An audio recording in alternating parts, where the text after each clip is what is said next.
नमस्कार सबाइके happy women's day सब तरफ থেকে আমার তরফ থেকে প্লাস আমার সবাইকে আমার মা ভাই দিদি জেঠি সবাইকে হ্যাপি ওমেন্স ডে।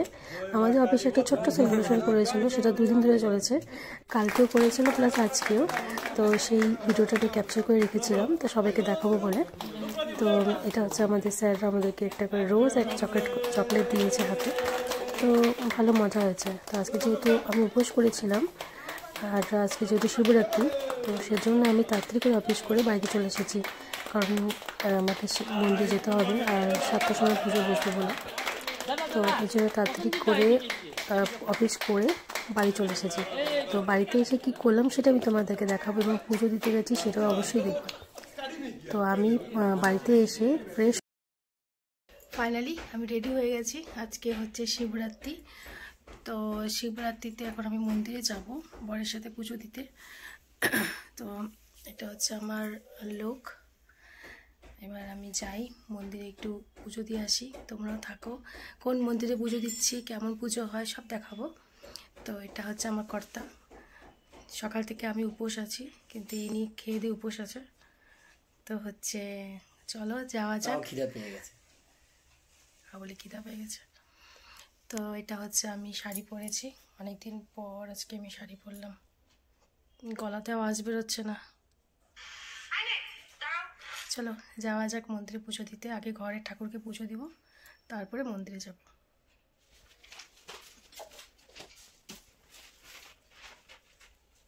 ঘরের ঠাকুরের পুজোর জোগাড় করছিল দিদি, তাই আমি ভাবছিলাম যে একটু দেরি হবে, যেহেতু ঘরের ঠাকুরের পুজো দিতে যেহেতু রেডি হচ্ছিলো, লেট হয়ে গেছিলো।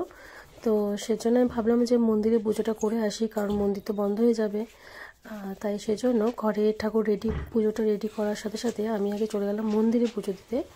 তো মন্দিরে পুজো দিতে গেলাম, মন্দিরে একটু ভিড় হয়ে গেছিলো, যেহেতু আজকে 7:30টার সময় হয়তো পুজোর সময় ছিল। তো সেজন্য আমি তাড়াহুড়ো করে মন্দিরে চলে গেছি। তো আমাদের মন্দিরে চলো তোমাকে দেখাই আমি কোন মন্দিরে পুজো দিই। এটা হচ্ছে আমাদের মন্দির, যেখানে আমরা কালী পুজো, এখানে শিবরাত্রি সব কিছু আমরা এই মন্দিরেই করি। তো যেহেতু হচ্ছে মানে সময় হয়তো হয়ে গেছে, সেজন্য মন্দিরটা খুব ভিড় ছিল, পুজো হচ্ছিল ভিতরে। তো আমি একটু নিয়ে বসলাম ভিতরে, আর ভিতরটা খুব সুন্দর লাগছে দেখতে।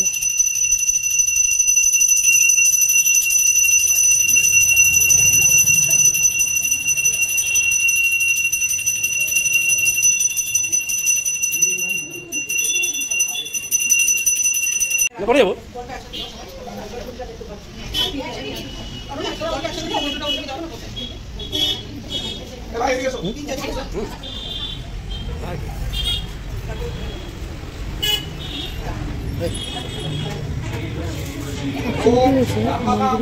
মন্দিরে গেছে ঠিকই, কিন্তু আমার লাইন করে সেই মাঠে জল ঢালছিল, কিন্তু আমার মনে হয়েছিল যে ওরা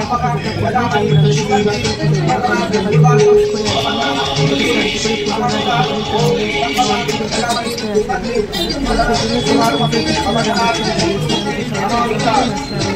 আমার মতো করে আমি মনের মতো করে পুজো দিই। সেজন্য একেবারে সবাই পুজো দিচ্ছে, কারণ বিয়ের পর এটা আমার প্রথম আমি উপোস থেকে, বিয়ের আগে তো অবশ্যই উপোস থাকতাম, কিন্তু বিয়ের পরে একটা এক্সপিরিয়েন্স আলাদা। তো বিয়ের পর প্রথমবার আমি আমার বরের সাথে পুজো দিতে গেছি, তো শিবরাত্রি করছি। তো সেই জন্য দেখছিলাম যে কে কেমন করে পুজো দেয়। তো এই জন্য আমি চুপচাপ একটা দাঁড়িয়েছিলাম যে আগে সবাই পুজো দিক, তারপর আমি আমার মতো করে শান্তি করে একটু পুজো দিতে পারবো। তো সবার লাস্টে আমি পুজো দিয়েছি, এবং ঠাকুরমশাই যে পুজো দিচ্ছে সেও খুব ভালোভাবে আমাকে ভালো করে পুজো দিয়ে দিয়েছে। তো তোমরা দেখো কেমন লাগছে।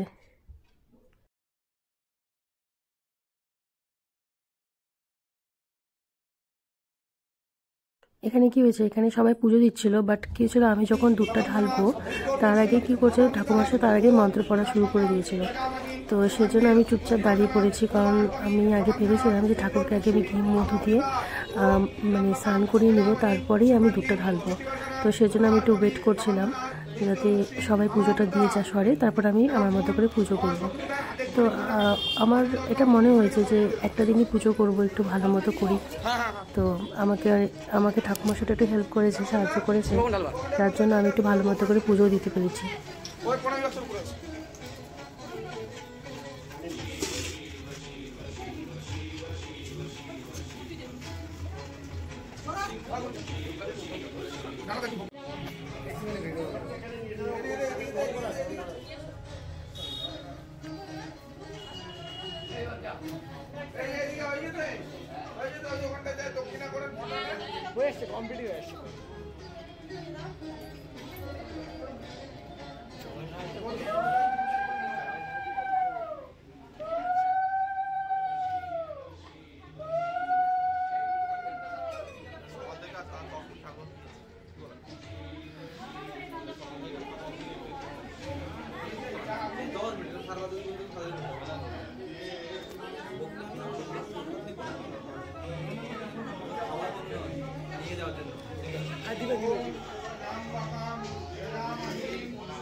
আমি খুব শান্তি পেয়েছি যে পুজোটা করে, এবং শান্তি মতো করে পুজো করেছি আমি, এটি আমার কাছে অনেক বড়।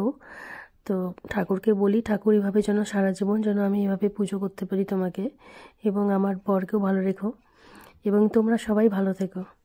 তোমরা নিশ্চয়ই পুজো করেছো আজকে, তো তোমরা কিন্তু কেমন আমি পুজো করলাম সেটা অবশ্যই আমাকে জানিও, এবং আমাদের এই মন্দিরটা কেমন লেগেছে অবশ্যই আমাকে বলো।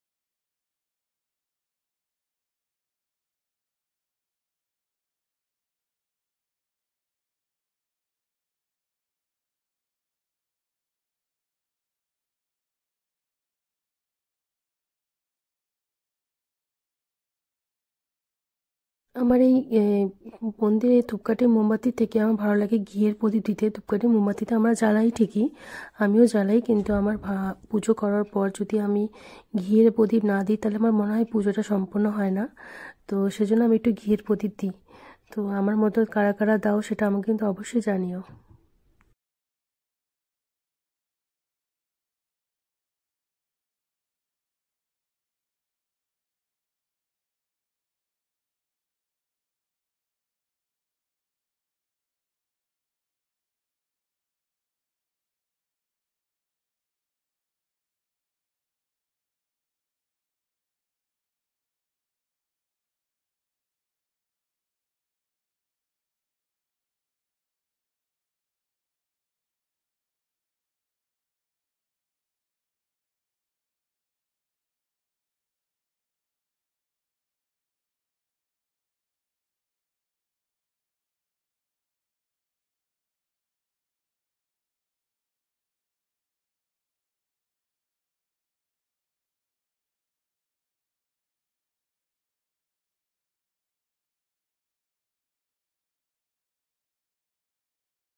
মন্দিরে পূজা কমপ্লিট করে এবার আমি বাড়িতে দাদি চলে এসেছিলাম, যে বাড়িতেও পুজো করতে হবে বলে। তো দিদি তো সমস্ত পুজো করে জোগাড় করে রেখে দিয়েছে। তো এবার বাড়িতে এসে আমার বর প্রথমে জল ঠাকুরকে মাথায় জল ঢালছে এবং তারপর আমি ভেঙে নিয়েছি। তো এবার তুমি দেখে নাও আমাদের বাড়ির পুজো। তো এইভাবে আমাদের আজকে শিবরাত্রির পুজোটা আমরা এইভাবেই করেছি। তোমরা কেমন করে করেছো তোমরা অবশ্যই আমাকে জানিও। আর আমাকে কিন্তু কমেন্ট করো, আমাকে সাবস্ক্রাইব করো, আমাকে এগিয়ে নেওয়ার জন্য সাহায্য করো। তোমরা অবশ্যই আমাকে জানিও তোমাদের বাড়ির পুজো কেমন হয়েছে এবং আমি কেমন করে পুজো দিয়েছি। কোনো ভুল হলে অবশ্যই আমাকে জানিও।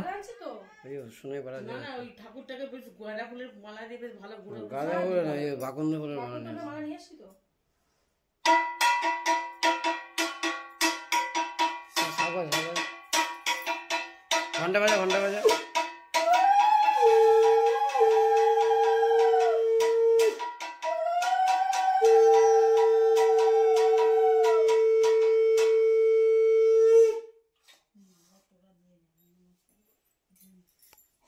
তুই এখন দিবি জল? না দেবো, হয়ে গেছে, আর কি দেবো। কি করছো গো তুমি?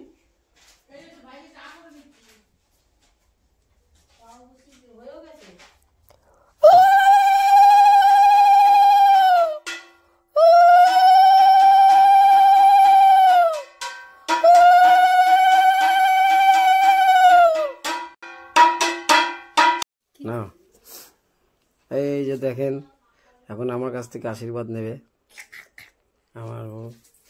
পুজো করার পর ঠাকুরকে যখন প্রণাম করি, তারপরে আমি সবসময় আমার বরকে আমার শ্বশুর শাশুড়িকে প্রণাম করি, কারণ তাদের আশীর্বাদটা দরকার। তো আমার পুজো কেমন কাটলো অবশ্যই কিন্তু জানিও।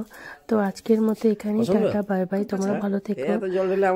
আমাকে কিন্তু অবশ্যই কমেন্ট করো, তোমাদের কমেন্টে আসে আমি বসে থাকি। তো I love you too, bye. কিন্তু আমি যে এত জল ঢাললাম, আর আমি এত জল ঢাললাম কষ্ট করে, এতবার জল ঢেলেছি। একটা শশা নিলাম। মিষ্টি নিয়ে আসো।